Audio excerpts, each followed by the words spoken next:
Oi, pessoal, tudo bem? Vamos continuar a aula passada sobre corrente elétrica. Essa é a segunda parte. Então é o seguinte, a gente falou sobre corrente elétrica, definiu corrente elétrica, e hoje a gente vai falar sobre densidade de corrente elétrica. Essa figura aqui, eu tirei do Halliday, ela mostra, para quem já estudou isso lá em Física 1, mecânica dos fluidos, fluidodinâmica, parece muito aquela figura que a gente vê para mostrar o fluxo, a vazão em uma tubulação que muda de secção, de área da secção transversal, né? Pois é, mas não, isso podia ser um fio. Imaginem um condutor que de repente fica mais fino, fica mais estreito. O diâmetro do fio diminui. E essas linhas são linhas de corrente. Ué, a corrente elétrica é uma grandeza escalar, né? Porque ela é a razão de uma grandeza escalar. Deixa eu escrever aqui, ó. A gente mostrou na aula passada, I é igual a dQ dt, ou Q sobre T, né? Ela é a razão de uma grandeza escalar, que é carga, por outra escalar, que é o tempo.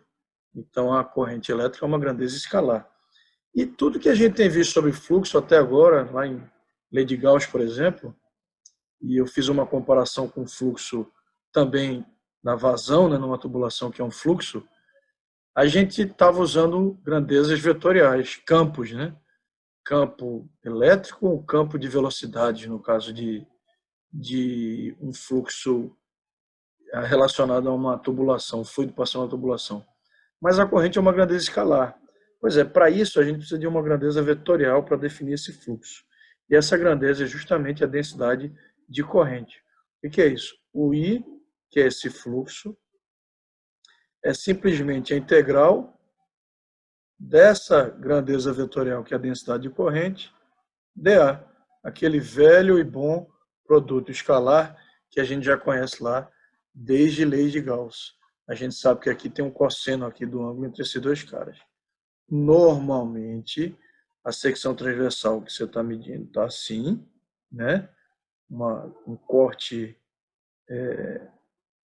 circular, né? Em forma de círculo, e o do vetor dA, ele também está assim, perpendicular a essa superfície.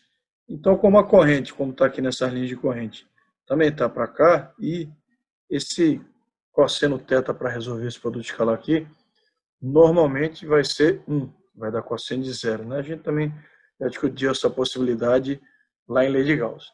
Então, o que acontece? Esse J é a densidade de corrente.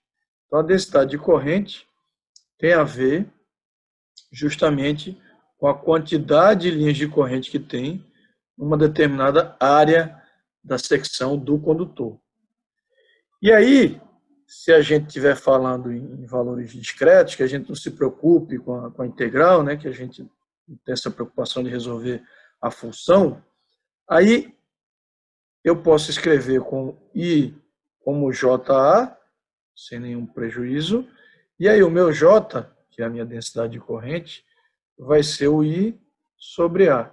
E aí, olhando para a unidade, dá para entender melhor o que é J. A unidade de J é ampere, ou ampere, por metro quadrado. Ou seja, é quanto de fluxo de corrente em ampere tem a cada metro quadrado de área que eu estou medindo a densidade de corrente. Então veja que ele é um vetor, né? Ele não é um escalar como a corrente é um escalar. Fluxo é uma grandeza escalar, porque ela vem de um produto escalar. Mas ela é uma grandeza escalar, o I, que é o fluxo, que é uma corrente elétrica, é uma grandeza escalar vinda de um produto escalar de dois vetores, o vetor dA e o vetor J. Direção do J é o mesmo do I. E a direção e o sentido de J? Bom, se os portadores de carga forem positivos, o J e o I têm o mesmo sentido. Se os portadores forem negativos, o J tem o sentido contrário do I. E aí, olhando para essa grandeza densidade de corrente, mais uma vez, né, um olhar mais específico, a gente vê que ela sendo uma grandeza escalar e sendo a razão de I sobre A, significa dizer que J e A são inversamente proporcionais, ou seja, se você mantém a corrente constante, mas você diminui a área da secção transversal, você aumenta a densidade de corrente.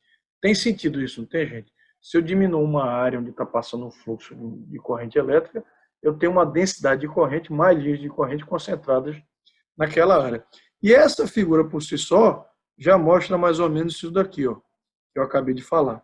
Então, se você comparar, deixa eu apagar aqui só para a gente fazer uma comparação. Se você comparar uma secção transversal desse condutor aqui com uma secção transversal aqui, peraí, deixa eu ajeitar a mão. Sai daí, cara. Eu quero apagar isso aqui. Ó, se eu comparar uma secção transversal, melhorou aqui, onde é que a área é maior? Claramente aqui, se eu chamar aqui de área 1 e aqui de área 2. A área 2, a área 1, obviamente, ela é maior que a área 2. E a corrente é igual? A corrente, gente, ela tem a ver, né, com a quantidade de carga que passa no tempo. Então, é óbvio que se está passando aqui, eu vou chutar um número, 1 mol de elétrons por segundo, tem que passar na parte 2 também 1 mol de elétrons por segundo. É a conservação da carga, senão esses elétrons, se chegasse mais elétrons do que estava passando em A1 ou menos, para onde é que estavam indo esses outros elétrons? Não tem sentido. Então, a conservação da carga. A corrente aqui se conserva. Então, se o I é o mesmo, né? Ou seja, I1 é igual a I2, e I é JDA, então J1A1 é igual a J2 vezes A2. Isso aqui é uma igualdade, né? Significa dizer que quem tiver área maior, para compensar, a densidade de corrente vai ter que ser menor. Quem é que tem área maior? A1. Para compensar, esse produto ser igual, J1 tem que ser menor que J2. Ou seja, a densidade de corrente em 2 é maior que a densidade de corrente em 1. E é claro que é. Olha as linhas de corrente aqui mais próximas uma das outras, mais concentradas. Então, é um pouco lógico, eu não vou dizer óbvio, porque não é óbvio, mas é um pouco lógico se esperar que a densidade de corrente seja maior num fio muito fino. Isso tem outros efeitos que a gente vai discutir lá na frente. Vou falar rapidamente. Se você pega uma ligação residencial, por exemplo, e você tem um chuveiro elétrico, que é um componente que tem uma potência elétrica normalmente muito elevada, a gente vai definir ainda o que é potência elétrica, não se preocupem. A fiação que deve ser usada para esse circuito do chuveiro elétrico deve ser uma fiação com uma bitola, com uma espessura maior do que a fiação para tomadas convencionais ou lâmpadas convencionais. Justamente porque a densidade de corrente tende a ser maior, e aí você produz mais aquecimento, um efeito que a gente chama de efeito Joule. O que é o efeito Joule? A gente vai discutir isso também lá na aula de resistência elétrica. Mas só para antecipar, é a transformação de energia elétrica em energia térmica dentro de um condutor, por conta, né, de colisões aí, que existem internamente na rede cristalina do material, com os elétrons, enfim, a gente vai discutir isso de uma forma mais detalhada nas próximas aulas. Mas o fato é que, quanto menor a área, maior a densidade de corrente. E já que eu falei em conservação de carga, e uma coisa que tem muito a ver com fluxo também, é o seguinte, isso aparece muito, vai aparecer muito em circuito elétrico para a gente. Imagina que você tem um fio conduzindo uma corrente aqui, e esse fio se divide, sei lá, em 3 fios. Essa parte aqui que une esses fios a gente chama de nó. Chama de nó mesmo, literalmente, nó. Eles estão unidos ali por um nó. E aí você tem uma corrente aqui que entra nesse fio 1, vou chamar de I1. E aí ela se ramifica aqui, uma corrente I2, uma corrente I3 e numa corrente I4. Como a quantidade de carga que passa por segundo, que é a definição de corrente, no fio 1, ela está simplesmente se dividindo aqui, né? Como se fossem ruas aqui, é de se esperar que a quantidade total de carga, se eu somar que passa por segundo em 1, I2 e 3, a soma delas tem que ser igual a I1. Concordam com isso? Já que a carga se conserva. Então, uma coisa interessante aqui, ó, é a gente já dizer que I1, nesse nó, ele é igual à soma das correntes depois do nó. Isso, inclusive, quando a gente for ver as famosas leis de Kirchhoff, isso é uma das leis de Kirchhoff, chamada lei dos nós. Mas ela deriva simplesmente do fato de que a carga total é conservada. Bom, outra coisa que eu queria falar era sobre a velocidade de deriva, que a gente falou na aula anterior. Dá para a gente fazer uma estimativa de como calcular ela, uma forma de calcular ela? Dá. Para fazer isso, a gente vai imaginar o seguinte, de forma simplificada. Imaginem que num pedaço de um fio cilíndrico, de um condutor cilíndrico, portadores positivos estão se deslocando no sentido da corrente. Não se importem com isso agora, que depois eu vou mostrar. Até porque isso podia ser, sei lá, um pedaço de um condutor preenchido com uma solução eletrolítica, uma solução condutora. E aí você poderia ter portadores positivos se deslocando. E aí eu quero medir a densidade de corrente, né, desses portadores e essa velocidade deriva, que a gente está chamando de VD aqui. Ó. Então a velocidade deriva deles nesse sentido é VD, o campo elétrico que atua aqui é E, e a densidade de corrente aqui é J. Lembre-se que como eles são positivos, as cargas eles estão se deslocando no mesmo sentido do campo elétrico. L é o comprimento do pedaço do fio que eu quero fazer esses cálculos, e I é a corrente que está circulando nesse fio. A seção desse fio é reta, constante, é um fio cilíndrico, por exemplo, e a corrente também é constante. Primeiro vamos calcular a quantidade de carga que passa nesse condutor aí. A quantidade de carga que está contida nesse pedaço de condutor.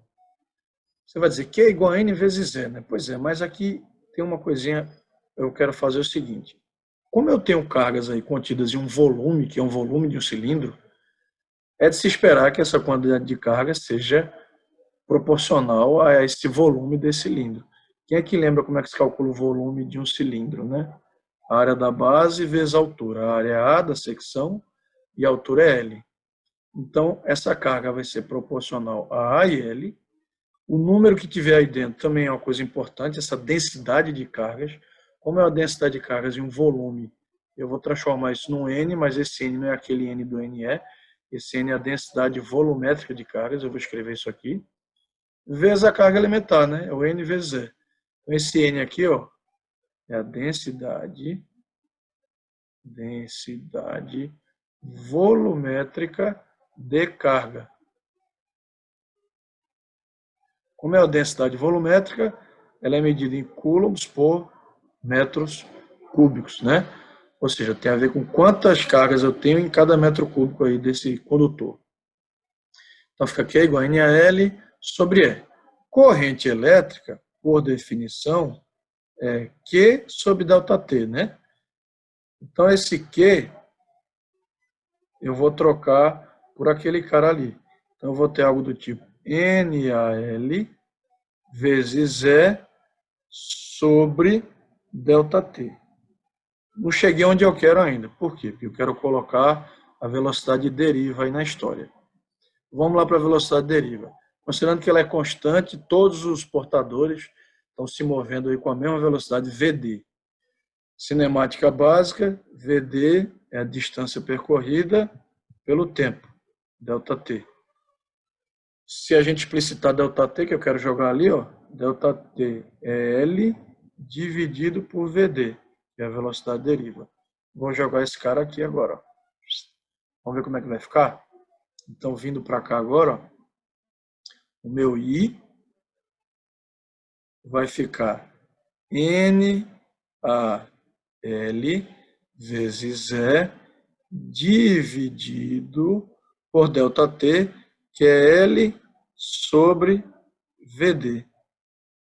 A gente sabe que esse cara aqui corta, o VD está dividindo, ele sobe multiplicando, então o meu I vai dar NaEVD.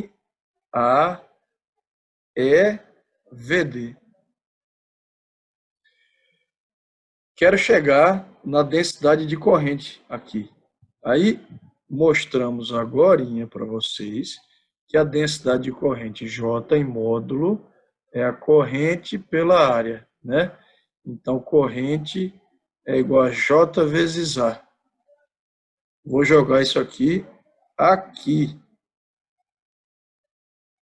Então, vai ficar J vezes A é igual a N vezes A vezes E vezes VD. Posso cortar quem com quem aqui, pessoal? A com A, né? Então, ó, morreu.